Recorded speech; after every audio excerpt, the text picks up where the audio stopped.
Breaking news, Iran has finally responded to Trump's 9-point plan for a ceasefire with a 14-point counterproposal. Here are the key demands. They want guarantees of non-aggression, withdrawal of U.S. troops from the Middle East. They want a release of Iran's frozen assets, payment of compensation for the damage in Iran, and a full ceasefire on all fronts, including South Lebanon with Hezbollah. And a new framework for the Strait of Hormuz.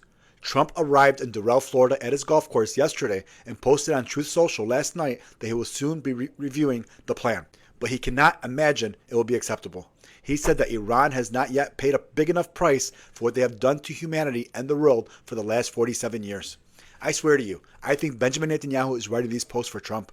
If you compared side by side the atrocities committed by the U.S., Israel, and Iran in the last 47 years, Israel and the U.S. win this one by a landslide. But this is the propaganda that they spread. They spread things like this as if the U.S. and Israel are the good guys, and that anyone they don't like are evil and are the bad guys.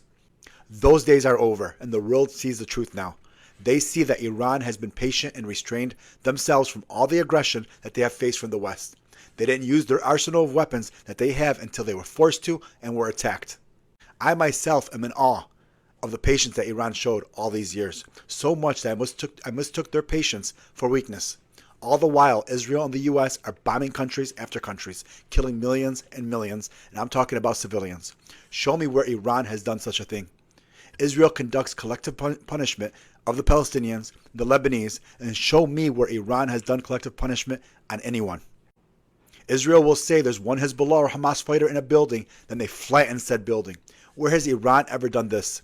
Anyone who says it's okay to flatten a building because of one fighter in the building, I want you to relate that to a mass shooter here in America. Imagine that a mass shooter was on the run and decided to run into an apartment building to hide. Would it then be okay to flatten that building, to kill one person? Is it okay to destroy civilian homes or kill civilians because of the mass shooter hiding in that building? The same rules should apply to Israel. Sorry that I veered off out here. Back to the negotiations. So it seems like that Trump is obviously going to deny this proposal, but this doesn't mean we're going back to war. As much as they threaten that we are definitely not. Trump is done with this war. What I do see is a stalemate in these negotiations, and in the end, Iran will get their way by taking control of the Strait of Hormuz, and the status quo of the relationship between Israel, the U.S., and Iran stays the same. After all, they need an enemy in the Middle East to keep up with Israel's victim mentality.